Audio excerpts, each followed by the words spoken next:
Assalamualaikum warahmatullahi wabarakatuh, bos. Selamat datang di Sigun Channel. Selamat pagi semuanya.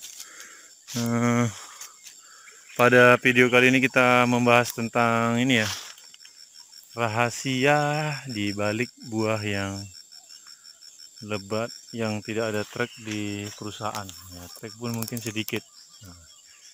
Perusahaan, jadi ada beberapa trek rahasia yang akan kita bahas pada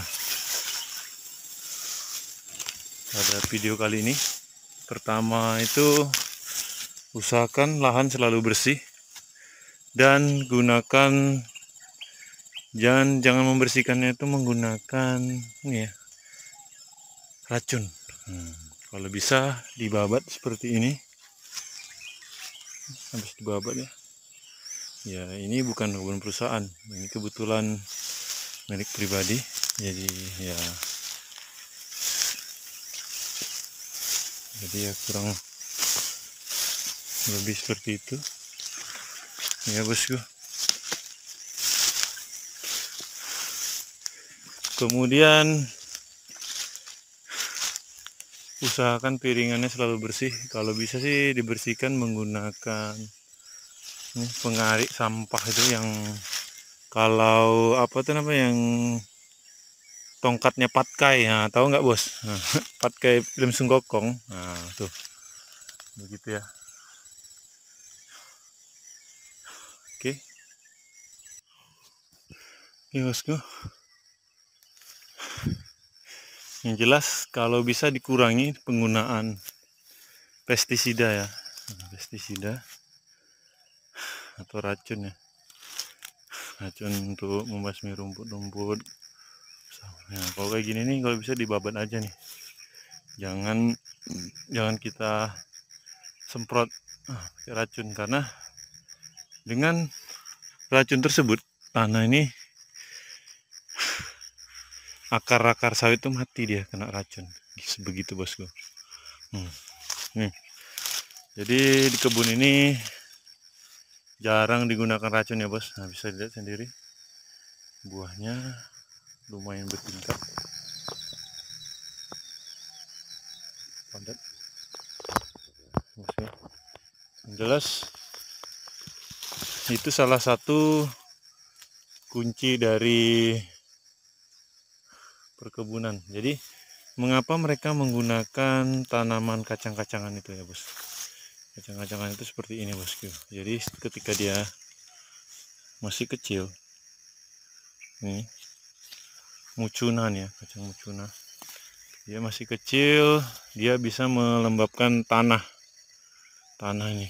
Tapi jika kita tidak menanam itu, kemudian kita sering meracun, kan panas, bos, panas. Nah, jadi itulah menyebabkan hara di tanah tuh, begitu juga tanah tuh menjadinya kering dan mati. Nah, itu salah satunya. Kemudian di lahan kebetulan lahan ini cukup berbukit ya, tapi landai ya, bosku, landai untuk pemupukan. Nah, pemupukan itu memang harus rutin. Nah, sesuai jadwalnya, bisa Anda buat 2 bulan sekali. Kita kan kalau pribadi kan kita istilahnya menggunakan pupuknya tuh tidak seperti perusahaan. Kalau perusahaan tuh misalnya dosisnya 2 kilo, mungkin kita 1 kilo. Nah, untuk mengantisipasinya kita buat aja 2 bulan sekali. Kalau perusahaan misalnya 3 bulan sekali, kita buat 2 bulan sekali gitu, bosku. Nah, wow, ada lipan, bosku. Nah, kita itu keluar lipan ya, lihat enggak ini, bosku. Wow, ini risikonya masih kecil nih, seram-seram juga sebenarnya gitu ya, bos. Pemupukan tetap rutin, namun untuk lahan yang berbukit atau lahan kering, kalau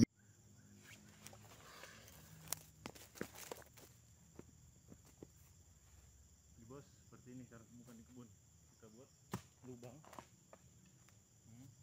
dibuat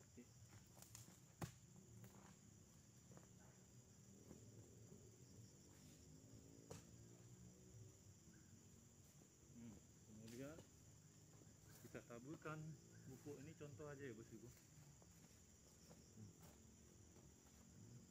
Tuh.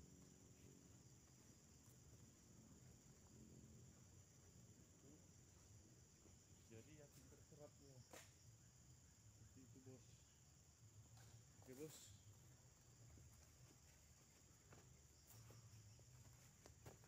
Oke, bisa kita lihat hasilnya seperti apa ya bosku.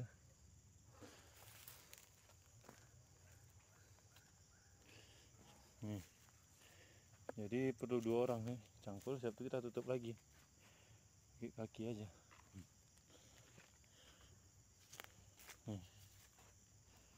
Cangkul tutup lagi bos.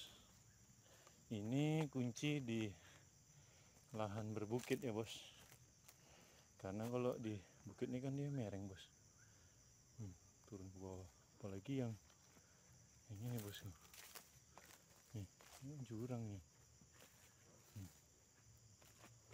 Mereng nih bos ya. Otomatis kalau kena hujan, wah ya meluncur ke bawah sana bos. Oke, jangan lupa di like dan komen and share ya bos. Terima kasih. Bisa bos cangkul di seputarannya. Misalnya ini ada satu batang nih, jadikan dia tiga lubang, 3 lubang atau 4 terserah bos, yang penting secukupnya lah, minimal 3 lah. Nah, mupuk, ketika kita mau mupuk, cangkul terlebih dahulu, baru letakkan pupuknya itu ke dalam lubang tersebut, kemudian tutup dengan tanah gitu. Kalau bisa sih pengaplikasiannya berdua, 2 orang. Kalau sendirian cukup sulit gitu bos. Jadi misalnya kita yang mupuk, teman kita yang nyangkul, nah nanti yang nyangkul kita ikutin seperti itu gitu ya bos. Itu masak sudahan, belum dipanen.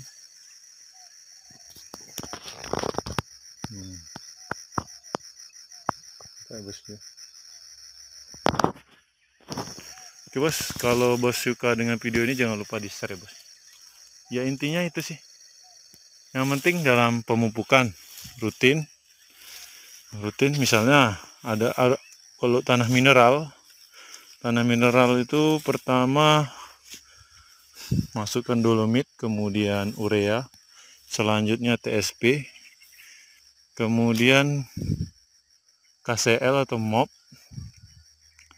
setelah itu borat. Nah, kalau untuk tanah mineral cukup sedikit, nah, tapi kalau untuk gambut banyak. Nah, tapi untuk lebih jelasnya bos nanti bisa lihat di tabel pemupukan dari PPKS. Nah, jadi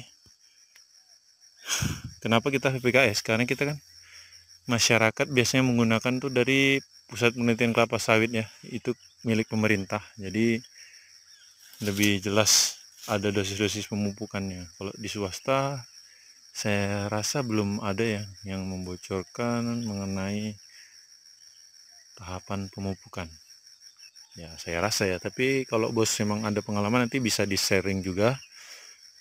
Kita saling berbagi apa aja pengalaman dan ilmu ya bosku.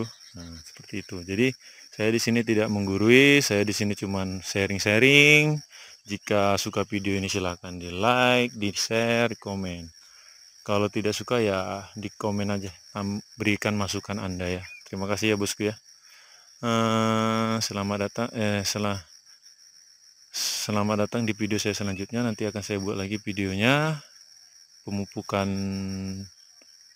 Kebetulan hari ini saya pemupukan, jadi pada video ini kita bahas tentang itu aja dulu ya. Intinya untuk supaya kebun kita tidak trek yang berkepanjangan, apalagi dengan harga yang semahal ini ya bosku. Harga sekarang udah hampir 3.000 ya, ada 3.000 pun kalau di Riau nih bosku.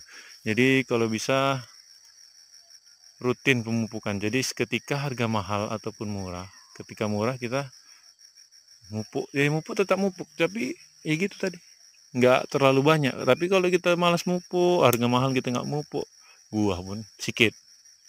Itu memang sudah ya contoh kita manusia, kalau kita tidak dikasih makan apa kita bisa gendut kan? Enggak. Sama juga dengan tanaman bosku, jadi jangan sayang untuk memupuk. Bisa pupuk apa saja, bisa organik, kimia, cair, terserah bosku mau pilih yang mana. Yang jelas tanaman itu dipupuk. Satu kunci utamanya untuk tanaman sehat dan buah banyak. Oke bosku, terima kasih telah menonton. Assalamualaikum warahmatullahi wabarakatuh. Selamat pagi semuanya.